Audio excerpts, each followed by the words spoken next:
All right, guys, it's in. Check it out. Ooh, new cage. Nice little wing I had put on. Oh yeah. The rear bumper set up and the roof rack.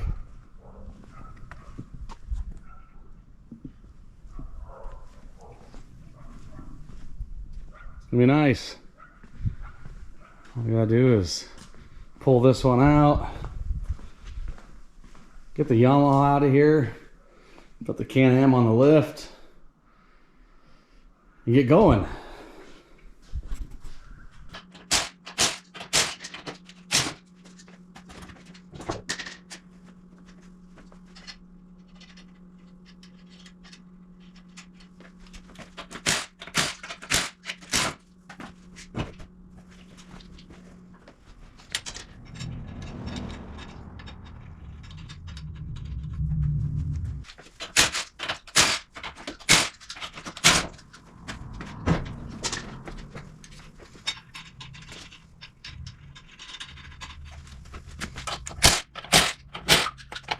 NASCAR.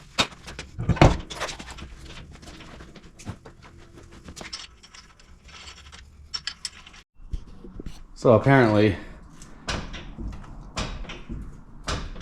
the floor in my garage is not so flat. I don't know if you see that or not. So a little wood shim, but the car is super stable on there. Just put a wood shim over there, and next time I know when I put the car on here, fuck, you see it's still moving, little bastard. Next time I put the car on here, I'll reposition the lift a little bit, but boy, that thing is nice.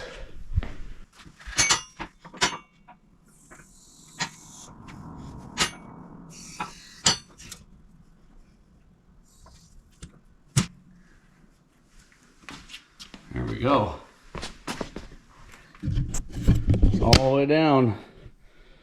Oh, it's down where, just to where the caliper is about to hit, which is just where I want it. I can get to everything and work on it.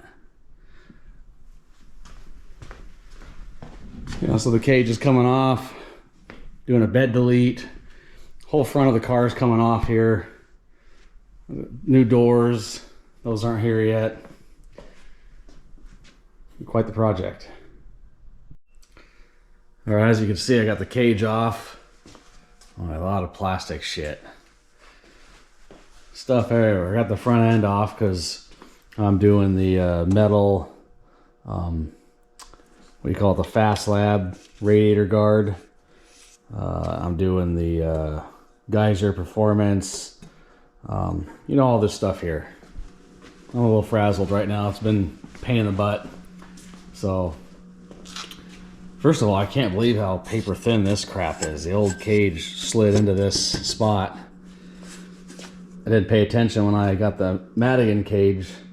It bolts on here, which is going to be way stronger, but that means I got to cut all this stuff off, and I'm not sure what I got to do with this yet, because it's pretty stout, you know, shit right there. So, well, we'll just massage one side and see what it looks like and go from there. What a mess. I also got the back half all tore out. Yeah, there's that big hunk of plastic. So exhaust is coming later, so I'll have to put it together, then do the exhaust at a later date, just because I'm trying to get out for New Year's, so short on time. All right, guys, day 2 here.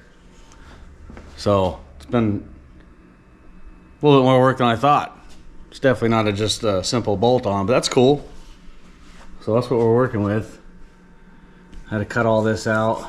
Not easy to get to. Couldn't figure out how to easily get this off. I thought I'd pop these rivets out and this whole upper thing would come off, but it is like locked in there, which is cool. You just have to work around it. And this is what it looks like when it's all factory. So be cutting all that out. That one's going to take a little bit longer because this inside piece here is right against the fuel tank, so a little bit longer, but shouldn't be too big of a deal. And you can see, like, I started to take this one off, and I was like, well, let me start on the other side. It's easier. So that one's got to come out, of course, but these ones don't, because I can get in here and clean this up just fine without pulling it out.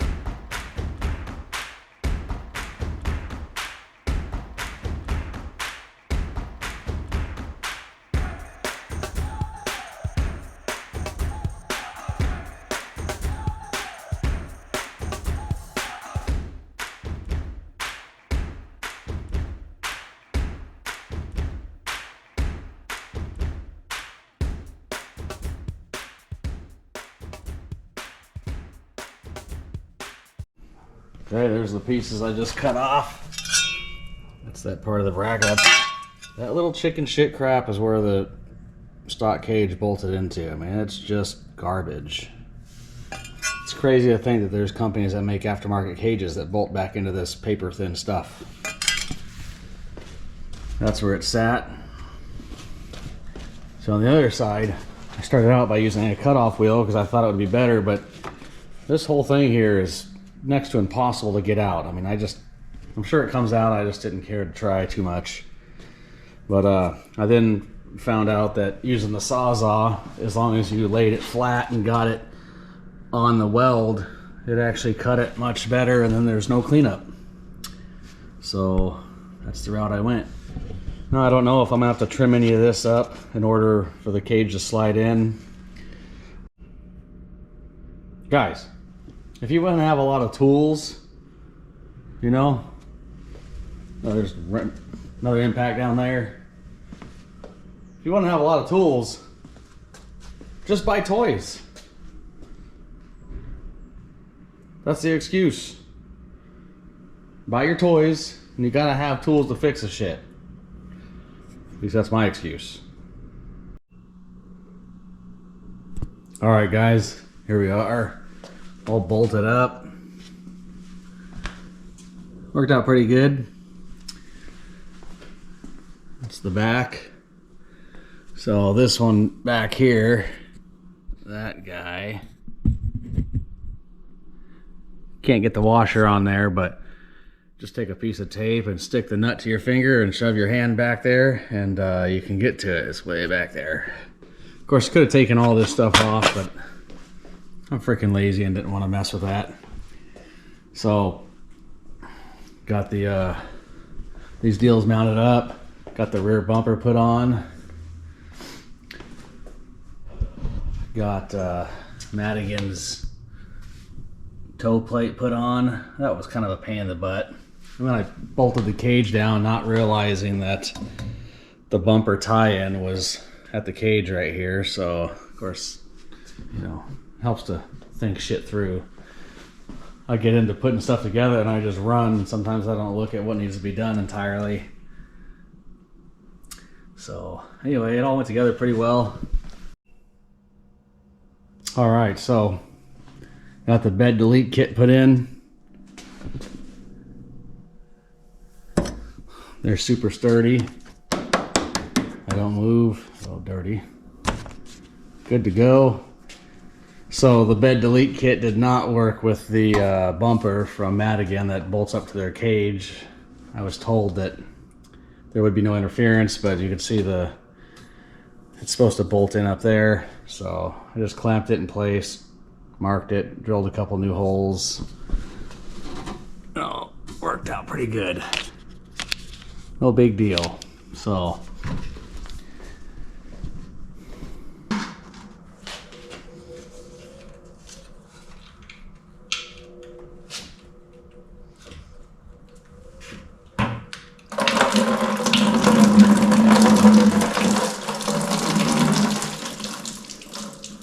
well,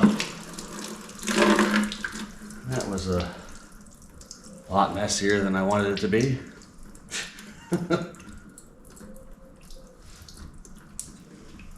Perfect. No point being shy on the other side.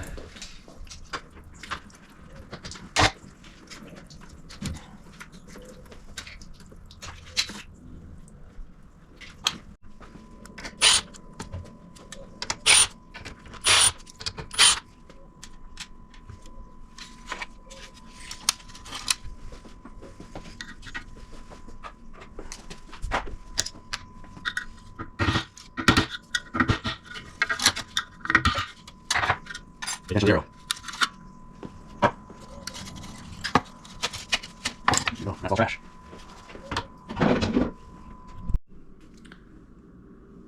All right, I've got the fan and the motor all mounted. I had a cool, or what I thought was a cool clip of putting it all back together and explaining some things, but I guess you got to turn the dang camera back on, and for whatever reason that part failed me. So there it is, installed. It's done. So it's gonna take a side table to finishing up doing the bulkhead stuff on the car, and then we'll get it all installed. Okay, so some of you might be wondering, like, why go through all that trouble? Well, here's the original little rink-a-dink thingy-majig. It's all that holds your bolt and or your shock in place, right? Big bolt, of course, you know, but there's nothing there connecting this to anything.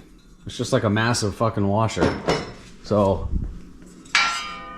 Geyser Performance, they came up with this idea. Of course, I have all the hoses and everything in the way, and there's some brackets that have to go in down there, but that's basically what they give you. Bolts to another bracket that gets mounted down inside the car farther, and you know, the shocks get sandwiched in there like so. So, you know, you go from this little thing to this cooler little thing. And then I'll show you some other pieces once we get ready to put those on.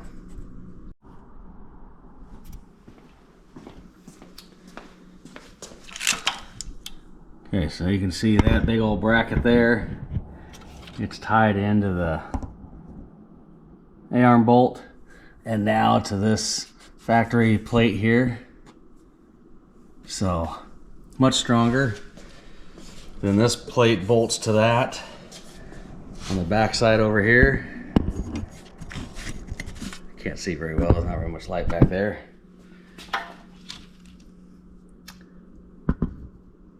But much stronger.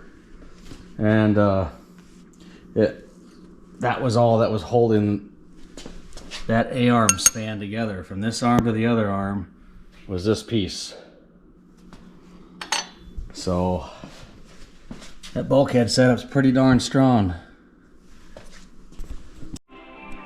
Alright guys, I couldn't get the information, but these little sensors here, I don't know what they are, but if they were dangling and I turned the key on to cycle it to make sure everything was good, because you know I had all this unplugged, they put it into lint mode.